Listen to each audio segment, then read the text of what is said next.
Peddapalli parliament నియోజకవర్గం ప్రజలు డీటీవీతో కార్మికుల కష్టం తెలిసినవాడాయన, పేదరికపు జాడలు చూసినవాడాయన, బడుగు బలహీన వర్గాల బాధల్ని చూసి చెలించిపోయినవాడాయన. ప్రజా శ్రేయస్సే తన జెండాగా, ప్రజా సంక్షేమమే తన అజెండాగా భావించిన ఆయన సహనానికి మారుపేరు. కోపం ఎరుగని అజాత శత్రువు, మంచుతనమే తన ఆస్తి అయినా ఆయనకు మానవత్వం కూడా జరంత జాస్తే.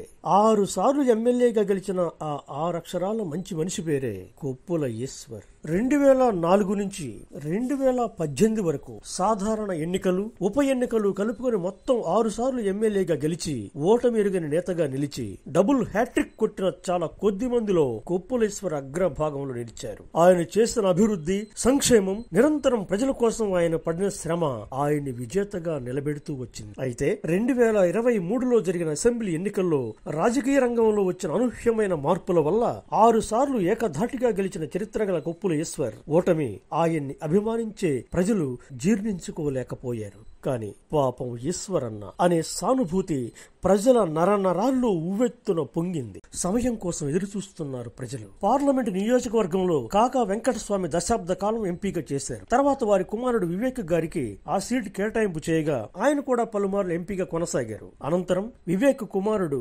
వంశీకృష్ణకు ఎంపీగా టిక్కెట్ ఇవ్వడం వల్ల నియోజకవర్గంలో భారీ ఎత్తున నిరసనల సెగ, వ్యతిరేకతలు ఎదురైనాయి. ఆ వ్యతిరేకతే ఇప్పుడు కొప్పుల ఈశ్వరకు అనుకూలంగా మారుతుందని డీటీవీ చేసిన సర్వేలో తేలింది. కొత్త ప్రభుత్వ కొలువులో ఒక్క మంత్రి పదవి కూడా మాదిగలకు ఇవ్వకపోగా రాష్ట్రంలో ఉన్న 17 లోక్సభ స్థానాల్లోని 3 మాలమాదిగ రిజర్వేషన్ టిక్కెట్లలో ఒక్కటి కూడా మాదిగలకు ఇవ్వకుండా మాలలకే ఇవ్వడంతో మాదిగల ప్రభుత్వ వ్యతిరేక ఓట్లు బీఆర్ఎస్ కు పడే అవకాశాలున్నాయని డీటీవీ చేసిన సర్వేలో వెల్లడైంది. ప్రజలంతా ఎదురు చూస్తున్న సమయం ఆసన్నమైంది. కొప్పుల ఈశ్వర్ గెలుపుకు రంగం సిద్ధమైంది. అయినా ప్రజల కోసం పాటుపడే కొప్పుల ఈశ్వర్ లాంటి నాయకుడిని ఎవరు వదులుకుంటారు?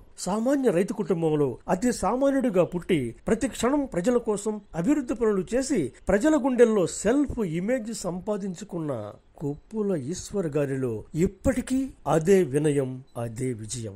రేపటి విజేత కొప్పుల ఈశ్వర్ కు నియోజకవర్గ ప్రజల తరఫున, డీటీవీ తరఫున ఆయన భారీ మెజార్టీతో గెలుస్తున్న శుభ సందర్భంలో శ్రీ కొప్పుల ఈశ్వర్ గారికి శ్రీ క్రోధినామ సంవత్సర ఉగాది శుభాకాంక్షలు అందజేస్తుంది డీటీవీ.